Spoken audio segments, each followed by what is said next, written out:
Hello, welcome to the Squeaky Door podcast. I'm your host, Stacy Terry Jordan, and today's episode takes us to Anaheim, California in 1980. So you know the drill. Grab your coffee, grab that hook, and let's talk about Unsolved Murder. Welcome to episode 11, The Disappearance of Dorothy. Dorothy Jane Scott was a single mother living in Anaheim, California. And on the night of May 28, 1980, she took two coworkers to the hospital.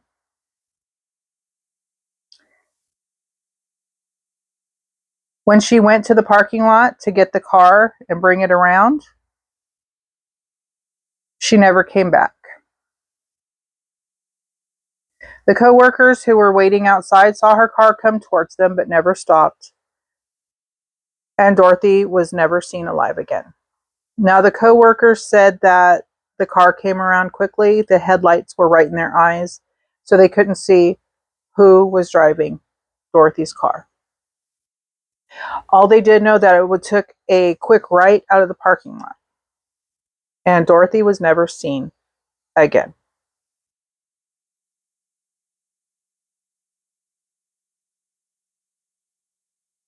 But let's find out who Dorothy Jane Scott was.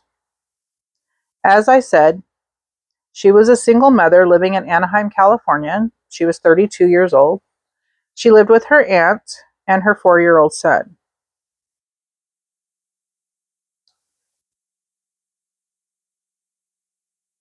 For all intents and purposes, Dorothy wasn't someone who had a vibrant social life, okay? She was a homebody. She worked. She liked to spend time at home with her son. She didn't go out to parties. She didn't stay out all night. She was a devout Christian, so she went to church, loved her family, spoke with her family often. She wasn't someone who would have disappeared and left her family, especially her 4-year-old son, wondering where she was. Mommy wouldn't have left her son. So that's the main thing right there. She had no history of disappearing. She had no history of being somebody who wouldn't come home.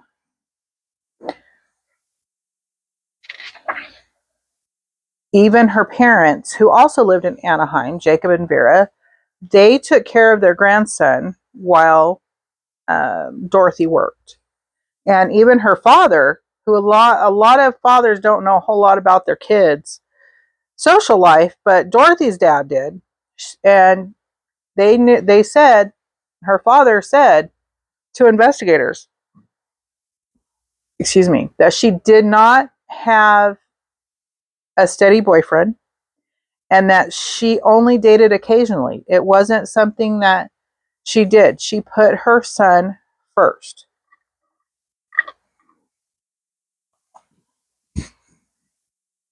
Now, the night Dorothy disappeared, she had been at a work meeting, and this was about 9 o'clock on May 28th. I don't know why it was such a late meeting. It didn't seem odd that it was a work meeting at 9 o'clock at night. And who knows what time the store closed. So, because I never found out what stores it was that she worked at, it was just two stores owned by the same company. Like I said, she was a secretary for both. So, but I never could, in my research, find out what store she worked for. So in this case, it was a meeting at 9 o'clock at night. And while she's at the meeting, she notices that one of the coworkers, Conrad Bostron, he wasn't looking well. And she noticed a red mark on his arm, but it was traveling up his neck. So she knew something was wrong. He didn't look well. He agreed he didn't feel well, but he didn't know what was wrong. So she says, I think you need to get checked out. Why don't I take you to the hospital? He agrees, and another coworker named Pam Hurd decides, I'll go with you so that you guys aren't there by yourselves. So They went as a group of Dorothy, Pam, and Conrad. Now, on the way to the hospital, Dorothy stops to check on her son because she lived on the way to the hospital. So she stops at her house, checks on her 4-year-old son. And in that time that she's there, she had been wearing a black scarf to the meeting, so she changes to a red scarf. Nobody knows why. It could be that she'd been wearing that all day and decided to change it. It could be it was uncomfortable. It could any number of reasons of why she changed scarves. This is an important piece to remember. So she stops to check on her son, changes into a different scarf, whole different color scarf, and then they head on to UC Irvine Medical Center emergency room.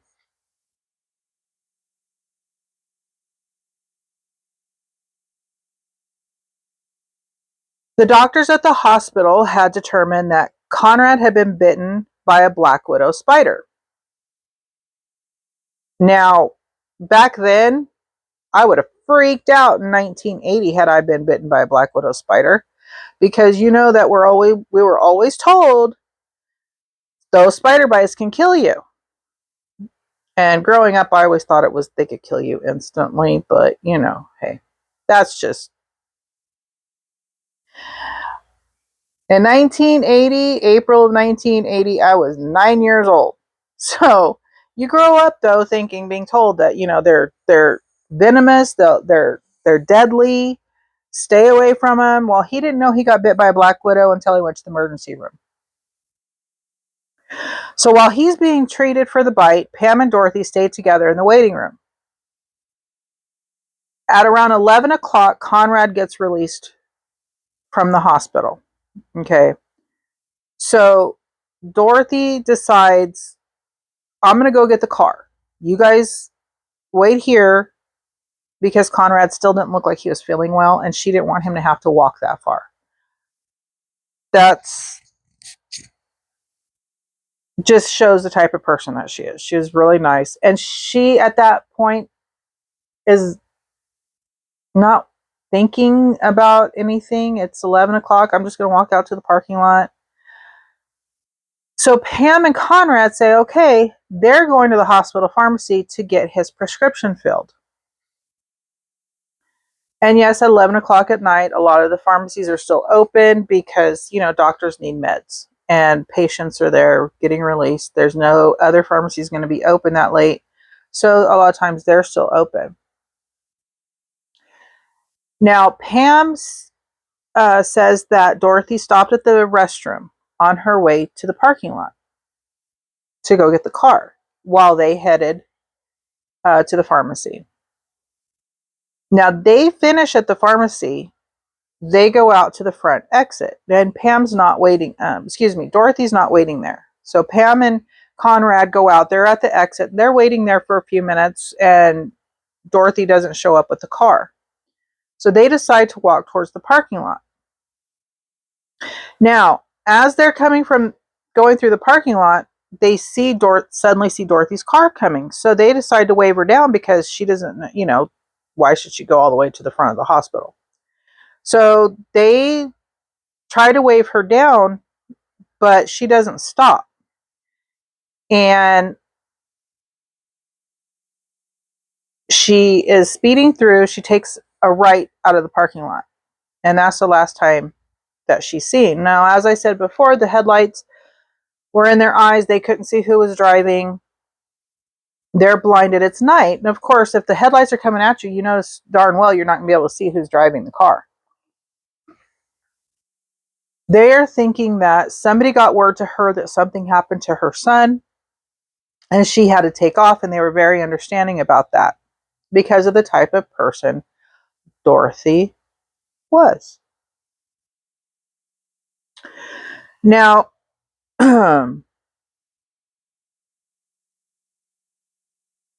after they didn't hear from her for a few hours, that's when they thought something's not right. So they call the police and make a missing persons report. Around 4:30 in the morning on May 29th, a call comes in to the police about a car on fire. And the car, they go out there, and it is a 1973 Toyota station wagon. And it was in an alley about 10 miles from UC Irvine Medical Center.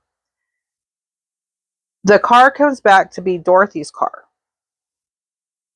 So Dorothy's car is found on fire in an alley 10 miles away from the medical center where it was last seen driving away.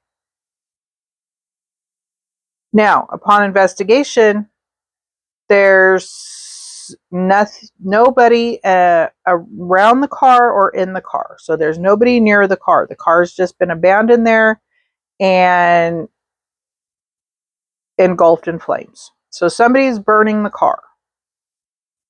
Don't know who. And Dorothy isn't in it. Dorothy isn't around it, but neither is anybody else.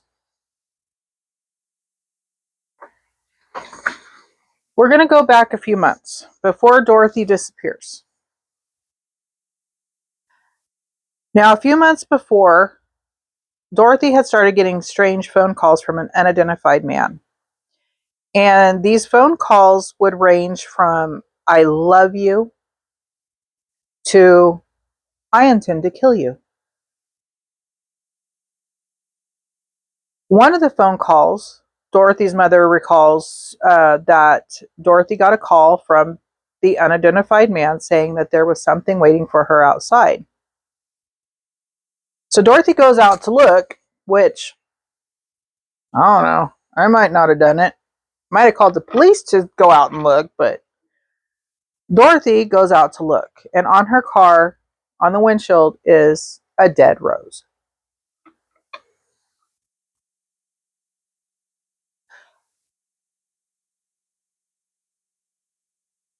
Now, I'm not sure why Dorothy's not reporting these phone calls to the police. I'm not sure if she did. There was nothing I could find to say that she had actually reported any of these phone calls to the police. And it was 1980. I don't know if she didn't report them because she didn't know who it was and she figured nothing could be done about it. But I wish she had called the police when they started, because maybe the ending would be different. Now, during one call, during one of his phone calls, this unidentified man said he would get her alone and cut her into bits so no one would ever find her. Now, to me, red flag, 911, let's go. Come on, let's see. But no phone calls reporting this to the police. Why she didn't, I don't know. That phone call scared her so bad that she thought about buying a handgun. Personally, that wouldn't have been a thought, that would have been an action. But again, she's got a 4-year-old child. I don't know her feelings on guns, but she thought about buying one for protection. Now, up to a week before she disappeared, she started taking karate classes. So she was being proactive to a point where she thought about buying a handgun and she was taking karate for self-defense.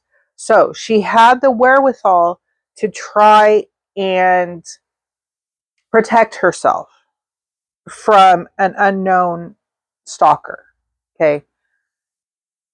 So he was terrorizing her. This man was terrorizing her.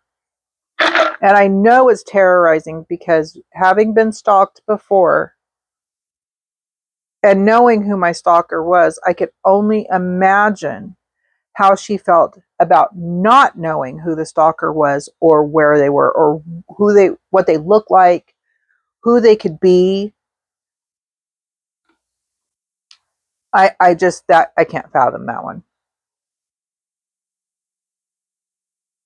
Now, this man didn't just terrorize Dorothy, because about a week after she disappeared, her parents, Jacob and Vera, started getting phone calls from an unknown man. And he would state that he had her, and he'd hang up. Almost every Wednesday afternoon, a call would come in, and he would say that he had her. Other times he would say he killed her. And they were usually, the calls came in, they were really short, and usually when Vera was home alone. So it was somebody who knew schedules. And the calls continued until about April of 1984. So what was different in April of 1984? Well, the call came in later than usual. And this time Jacob answered the phone. Daddy answered the phone. I don't think the man expected that. And so after that, the call stopped. And to me, that man wanted to terrorize women. Because as soon as dad answered the phone, as soon as a man answered the phone, he didn't call back. And that was something strange, because why? You know, you're calling every Wednesday afternoon, you're telling these things, you're tormenting the mother, but as soon as a male answers the phone, the call stops.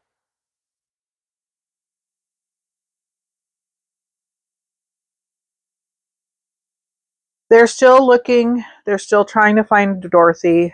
And then in August, this is in August of 1984, 4 years after, over 4 years after Dorothy disappears, a construction worker found dog and human remains side by side about 30 feet from Santa Ana Canyon Road. And I'm going to put a map up here that shows the approximate area. Now, the bones were partially charred, and authorities believe that they had been there for at least 2 years, because 2 years prior to the bones being found, a bushfire had went through the area. Now, the bones were taken for autopsy. Let's go back. So, investigators also found a turquoise ring and a watch, and the watch had stopped at 12:30 a.m. on May 29th. That was approximately an hour after Dorothy disappeared, and the last time Conrad and Pam last saw Dorothy's car. On August 14th, the remains were positively identified by dental records as Dorothy Scott. Now we're going to go to medical examiner and autopsy. So remember, it's bones, it's charred bones. And unfortunately, the medical examiner could not determine the cause of death. Again, charred bones. It's been 4 years, over 4 years, since Dorothy disappeared. So you don't know, the bones had been out there for at least 2 years after she disappeared. Okay. And 2 years before they're found, there's a bushfire. So it's not uncommon in that kind of a situation where the cause of death cannot be determined.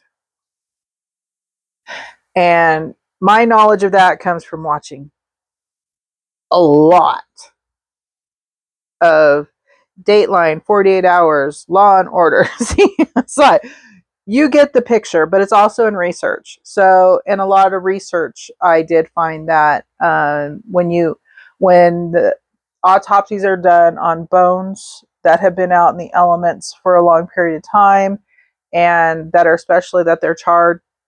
You're not going to find a lot of, you're not going to be able to really get a cause of death unless there's something, marks on the bones that you can determine, or what if all the bones were found.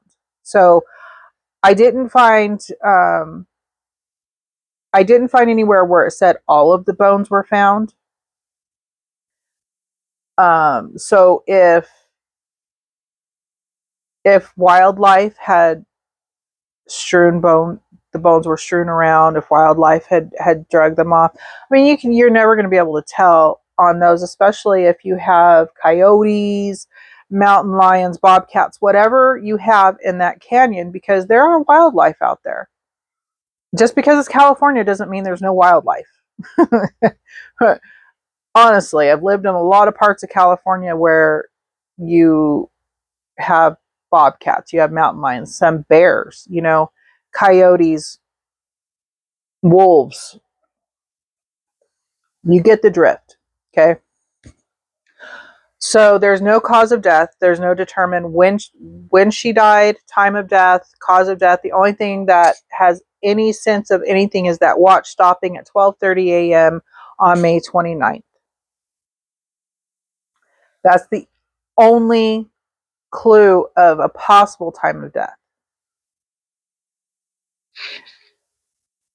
Now, back in June of 1980, so remember I told you to remember something. In June of 1980, an unidentified man, here we go with another unidentified man, called the Orange County Register, which was a local newspaper that had been reporting on Dorothy's disappearance. And this man, his exact words were, and looking at my notes, "I killed her. I killed Dorothy Scott. She was my love. I caught her cheating with another man. She denied having someone else. I killed her." Now remember, let's go back. Her dad had said she did not have a steady boyfriend. And she only dated occasionally. So, who was she cheating on if she didn't have a boyfriend? And maybe we'll get into some mental state of the perpetrator. But now, there was more that the man said. And the editor told investigators that the caller knew that Conrad had a spider bite. So he knew he'd been bitten by a spider. And here's a big one. He knew that Dorothy had changed from a black scarf to a red scarf.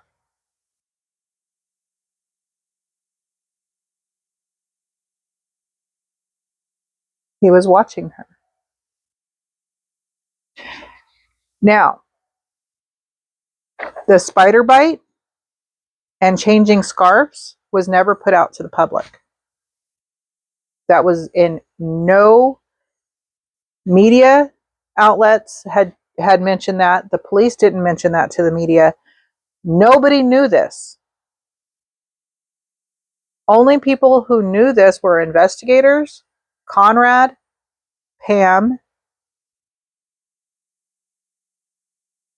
Those are the only people who knew about that stuff. Possibly the parents, if the police had told the parents. Possibly the aunt knew she had changed scarves. But people close to the case knew. People who were not suspects knew. General public didn't know. Now, this man that called the Orange County Register had claimed that Dorothy had called him from the hospital. Now, Pam, remember coworker Pam, she disputes that. She said, "Oh, no. She never left my side, except to go get the car."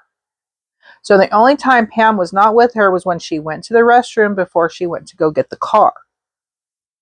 So there is a witness that says that phone call never happened. Now, did Dorothy stop and make a phone call between the bathroom and going out to the parking lot while Pam and Conrad went to the pharmacy?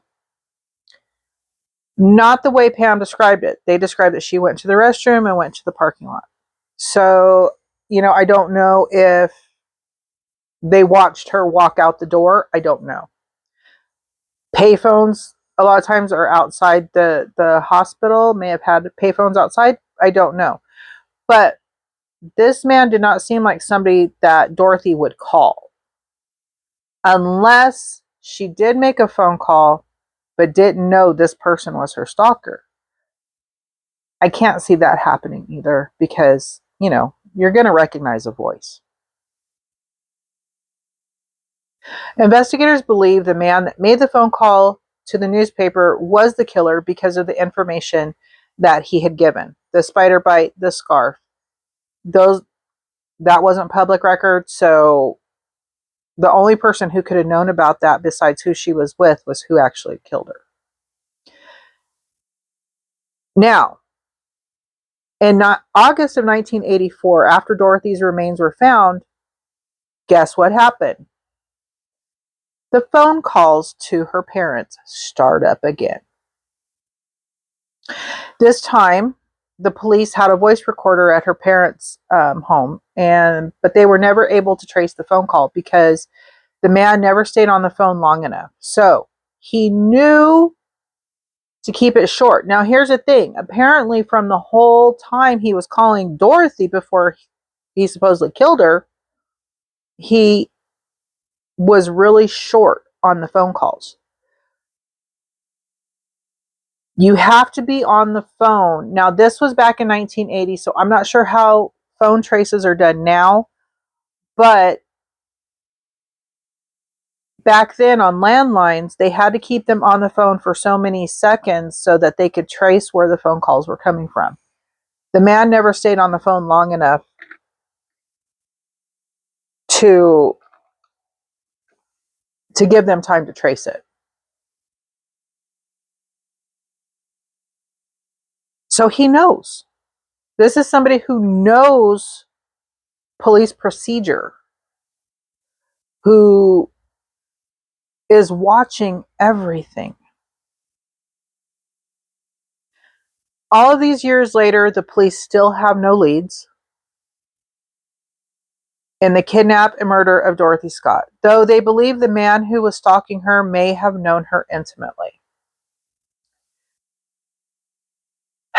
So, could her stalker, kidnapper, and murderer have been someone she had dated? Or could it have been someone that she worked with that was infatuated with her? How did he know about the spider bite and the scarf? So, okay, these are a lot of questions I have, and I'm going to talk through my theories and talk through some stuff here. At one point, Dorothy had told somebody when the phone call started that she thought she recognized the voice, but she wasn't sure. So if it had been somebody she dated and had a few dates with, it's possible that she would recognize a voice, unless it was like maybe one or two dates. Maybe it was somebody she had had a few dates with previously, like year before, and hadn't spoken with since, who became infatuated with her, and because she didn't reciprocate the feelings, became enraged and started stalking her, and that's why she couldn't recognize the voice. Now, could it have been somebody she worked with? That's another question, because she worked at a store. There's two stores. Again, there's two stores that she works for. Same owner, it's just they have two stores. She probably deals with a lot of different people in in that respect of this as a secretary. So she wouldn't work directly with all of her coworkers. So if she's not having a lot of interaction with them, that she might recognize a voice, but she can't place it because she doesn't speak to them all the time. But how would the person have known that it was a spider bite that happened to Conrad? Especially when the initial phone call to the Orange County Register came in June of 1980. Now this was like a few days after the disappearance and before her body's found, before the bones are found. Co-workers talk.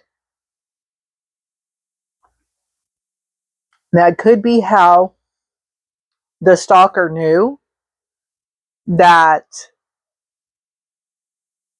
um, that it was a spider bite. But at the same time, how did they know that she changed from a black scarf to a red scarf?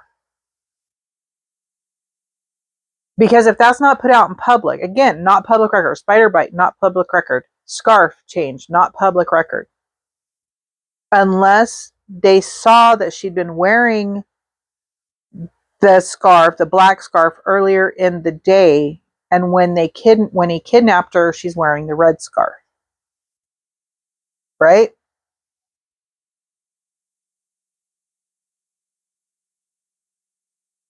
Was he someone that had been in the meeting and knew that she had taken Conrad to the hospital and gotten jealous? You know, I never did find where, who all was in the meeting. There was not really anything to say who was all in the meeting that night. Again, if she didn't have a lot of interaction with all employees that worked at the same place, then she might not, the wouldn't, bells wouldn't go off unless she's thinking that it's somebody that she worked with. It didn't seem like she felt that it was somebody she worked with if she was so willing to just take a coworker to the hospital. It just doesn't make a lot of sense to me that she didn't feel the need to be worried about people from work who was stalking her.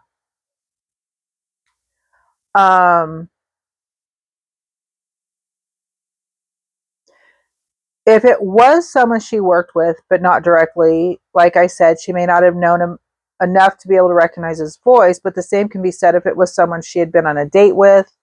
Like I said, if it was 1 or 2 dates and it had been a while since she'd heard from this person or talked to this person, then that could be why she didn't recognize the voice.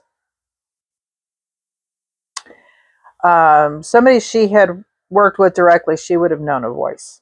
I don't think that at the time there were ways to disguise. They didn't have the contraptions they have now. Yes, I said contraptions. I've aged myself. But there didn't seem to be those kind of things that you could use now that you have voice changers and things like that where you can disguise your voice. Back in 1980, I don't believe they had any such thing. Now, you may be wondering, what were the police doing this whole time? So, police were questioning her coworkers. They questioned customers of the shop that she worked at. They questioned acquaintances. They questioned Dennis Terry, no relation, thank you. That was the father of her son. Now, he had an alibi because he was out of state at the time. So he was ruled out automatically. There was an acquaintance that they questioned who had expressed a desire to marry Dorothy. And they didn't I could not find who that acquaintance was. I did digging, you guys, but I couldn't find who that was. They also later questioned the brother of a coworker. His name was Mike Butler. And they said he was rumored to have been obsessed with her. They didn't find anything much to go on those rumors. They did question him. But again, what's bringing it back is they don't have any evidence.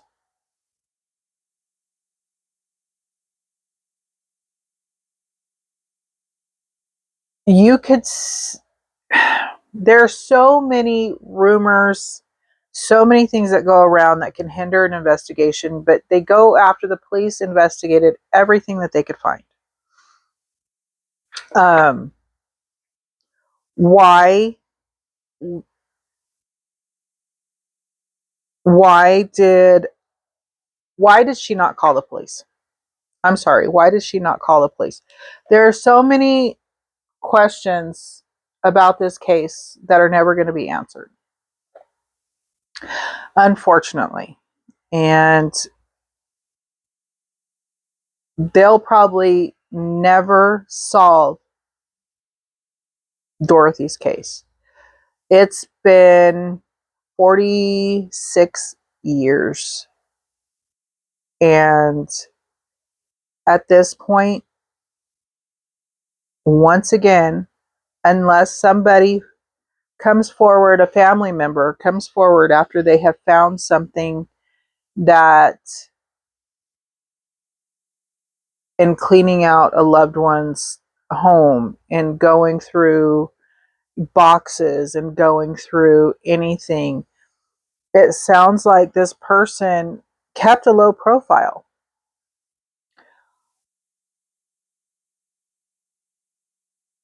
She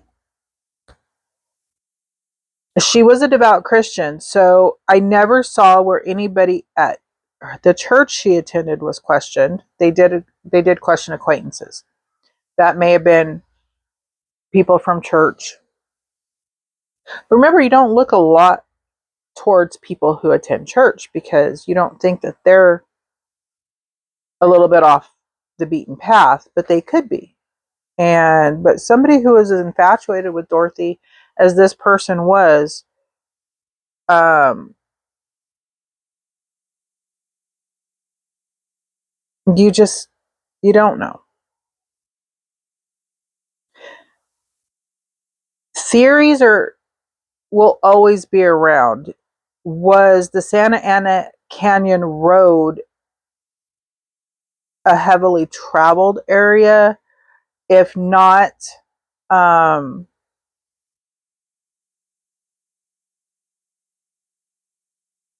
were people familiar with the area? And was she dumped right away?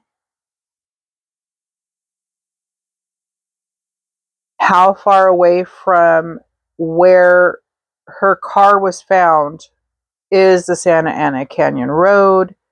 Did they murder her, take her in the car, in her own car, dump her body from her own car, and then drive back to the alley? I mean, it's hard to say. There's so many questions, and this case is so full of more questions that will never be answered. If she was murdered right away and her body was dumped, why did they go back to the alley? Is there something specific about that alley, about where she was found, where her car was found on fire? Or did the person who took her have another car waiting in that area, move her from one car to another, set her car on fire, and then take her? Did he kill her right away? Did he hang on? Did he hold her?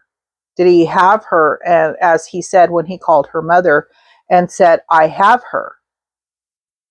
Was she still alive at that point? I have so many questions that will never be answered unless the perpetrator is caught. And it being 46 years later, that person, if he was anywhere near her age, is going to be in their 80s now. Um,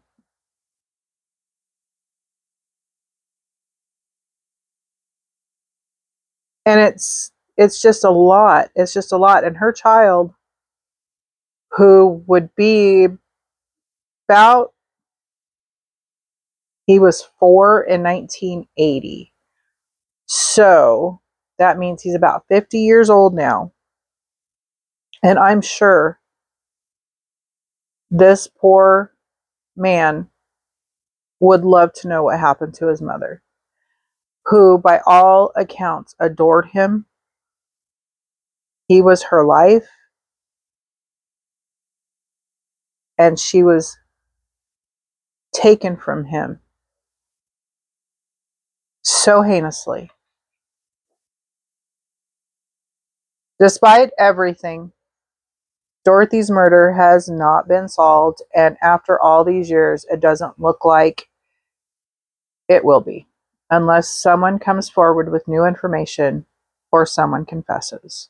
And at this point, 46 years later, you're not going to get a confession from anybody. We can only hope that if they went on to do this to somebody else, who usually stalkers find somebody else to stalk.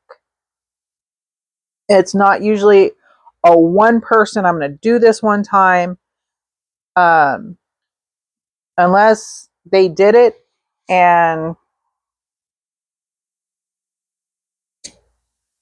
decided that she was the love of his life and nobody, if he couldn't have her, nobody was. But I can't see somebody feeling that way that would just stop at one. Is it somebody who's a serial stalker, serial murderer? Unfortunately, at this point, I don't think we're going to know. And, but I'm hoping that this episode might bring some light to the darkness. Maybe somebody will come forward. And I hope that for all my episodes, that maybe some light will be brought to the darkness. And maybe, just maybe, an unsolved murder can be changed to a solved murder.